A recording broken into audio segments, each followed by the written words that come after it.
हमारी नई नई शादी हुई थी और मेरा दोस्त हमारे घर पर आया हुआ था। उसने मेरी पत्नी को देखते ही जो बोला उसे सुनकर तो मैं चकित रह गया और मेरे पैरों तले से तो ज़मीन ही खिसक गई। उसने ऐसा क्या बोला, आइए जानते हैं इस स्टोरी में। Welcome back my YouTube channel. आज मैं आपके लिए पति पत्नी और एक दोस्त की एक ऐसी अनोखी स्टोरी लेकर आया हूँ जिसे आप सुनोगे तो रो पड़ोगे। वीडियो को एंड तक जरूर देखना, तभी आपकी समझ में आएगा। अगर आप हमारे चैनल पर नए हैं तो प्लीज़ हमारे चैनल को सब्सक्राइब कर लीजिए और बेल आइकन को भी दबा दीजिए।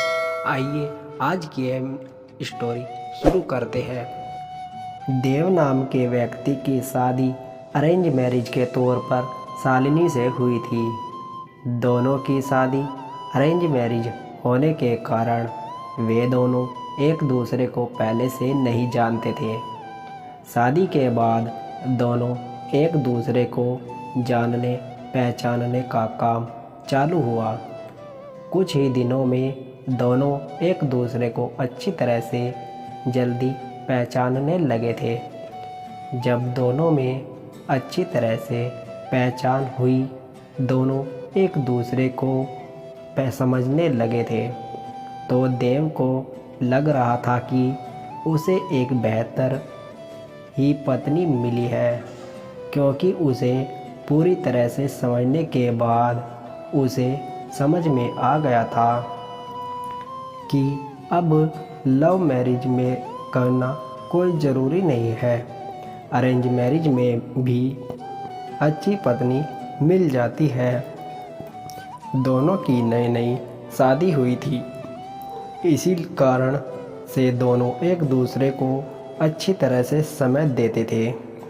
उसके बाद दोनों एक दूसरे के काम में हाथ बटाया करते थे। पति पत्नी दोनों में खूब ज़्यादा प्यार होने लगा था। अब उसकी पत्नी भी देव को समझ गई थी और उसे किसी भी प्रकार का कोई काम या किसी प्रकार की कोई सामान ज़रूरत पड़ने से पहले ही उसकी पत्नी उसे लाकर सामने हाजिर कर देती थी। एक दिन देव अपने दोस्त को सूरज को अपने घर दावत पर बुलाया था। देव और शालिनी के प्यार देखकर सूरज बोल उठा, तुमने तो अरेंज मैरिज की है, लेकिन तुम्हारी पत्नी बहुत अच्छी है, तुम्हारा बहुत ज़्यादा ख्याल रखती है और तुम दोनों भी अच्छी तरह से अपना काम कर रहे हो। तुम्हारी पत्नी तो बहुत ज़्यादा खूबसूरत है और हर काम में तुम्हारा हाथ बटाया करती है, ज़्यादा ध्यान रखती है। तुम बहुत ज़्यादा खुशकिस्मत होगी, तुम्हें अरेंज मैरिज होने के बावजूद भी तुम्हें इतनी अच्छी पत्नी मिली है। एक दिन देव अपनी पत्नी से कहता है कि तुम जाकर तैयार हो जाओ, हम लोग कहीं घूमने जाने वाले हैं। हम लोगों की शादी की होगी इतने दिन हो गए हैं और बहुत सारे काम होने के कारण हमें टाइम भी नहीं मिला है घूमने के लिए। चलो वहाँ आज हम लोग घूमने के लिए चलते हैं। इतना सुनकर उसकी पत्नी शालिनी ने कहती है कि आपने तो बिल्कुल अच्छा कहा जी, बहुत दिनों से हम लोग कहीं घूमने नहीं गए। अच्छा, आज आपने बोल दिया, हम लोगों को मन नहीं लग रहा था, चलो कहीं घूमकर आते हैं। दोनों एक कार में बैठकर घूमने के लिए निकल पड़ते हैं। रास्ते में जब हाईवे पर गाड़ी जाती है तो उसे एक बड़ी गाड़ी में टक्कर होने के कारण दोनों दुर्घटनाग्रस्त हो जाते हैं। देव को जब हो जाता है तो वह हॉस्पिटल में था। जैसे ही होश में आता है वह अपनी पत्नी को ढूंढने लगता है। तभी अपनी पत्नी को ढूंढते ढूंढते दूसरे कमरे में चला जाता है। वहाँ वह देखता है कि उसके सर अथवा पैर में तो दोपहर में बहुत ज़्यादा चोट आई है। देव घबराकर डॉक्टर से पूछता है कि मेरी पत्नी की तबीयत ठीक तो है, क्या वह सही हो जाएगी ना? तभी डॉक्टर कहता है कि तुम्हारी पत्नी की पैर की नसों से ज़्यादा खून निकलने के कारण पैर को काटना पड़ा है, वह नहीं चल सकती है। इतना सुनते ही शालिनी की आंखों में आंसू आ जाते हैं और कहती है कि मैं तो आपके ऊपर अब बोझ बन गई हूँ। इतने दिनों से तुमने मेरा ख्याल रखा था, अब मेरा फर्ज बनता है कि मैं तुम्हारा ख्याल रखूँगा। अब दोनों साथ मिलकर अपने घर की तरफ रवाना हुए। घर जाकर दोनों एक दूसरे के बिना ना रहने की कसम खाई थी।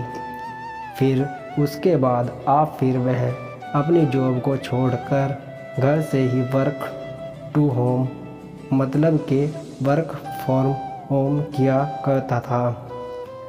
साथ ही घर रहकर अपने पत्नी की मदद तथा उसके देखरेख में उसका मदद किया करता था। इसी तरह एक दिन फिर सूरज देव का दोस्त उसके घर आता है और कहता है कि तुम तो आप घर के काम करने लगे हो, तुम्हें बहुत अच्छा बिजनेसमैन हो, तुम अपनी ज़िंदगी क्यों बर्बाद कर रहे हो एक लड़के के कारण? तुम दूसरी शादी कर लो, चाहे तो इसे भी अपने पास ही रखो, लेकिन तुम कंपनी में चलो काम करो। इसके बाद देव कहता है कि मेरी पत्नी से बढ़कर मेरी ज़िंदगी में कुछ भी नहीं है, मैं उसकी देखभाल हमेशा करूँगा और करता ही रहूँगा, क्योंकि हमेशा से ही मुझसे प्रेम करती थी और हमेशा से ही हम लोग पति पत्नी आपस में प्रेम करते रहेंगे। फिर वह अपने दोस्त को कहता है कि तुमने एक बार आया था और मुझसे कहा कि तुम्हारी पत्नी बहुत अच्छी है, तुम बहुत खुशकिस्मत हो, तुम्हें ऐसी पत्नी मिली है। फिर आज क्या बात है, क्या तुम इस प्रकार के बाद मेरी पत्नी के लिए उपयोग कर रहे हो? आखिरकार जितना दिन उसने मेरी मदद की है, मेरा भी फर्ज बनता है कि मैं उसे ज़िंदगी भर मदद करता रहूँगा।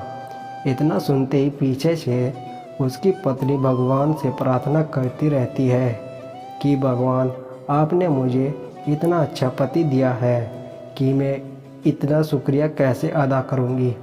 और वह सदा के लिए एक दूसरे से प्रेम करते रहे और अपनी ज़िंदगी को आगे बनाते रहे। इसलिए मेरा मानना है कि पत्नी चाहे जैसी भी हो, उसे कभी नहीं छोड़नी चाहिए, और पत्नी को कोई तकलीफ़ होती है तो उसका साथ देना चाहिए, ना कि उसके साथ छोड़ना चाहिए।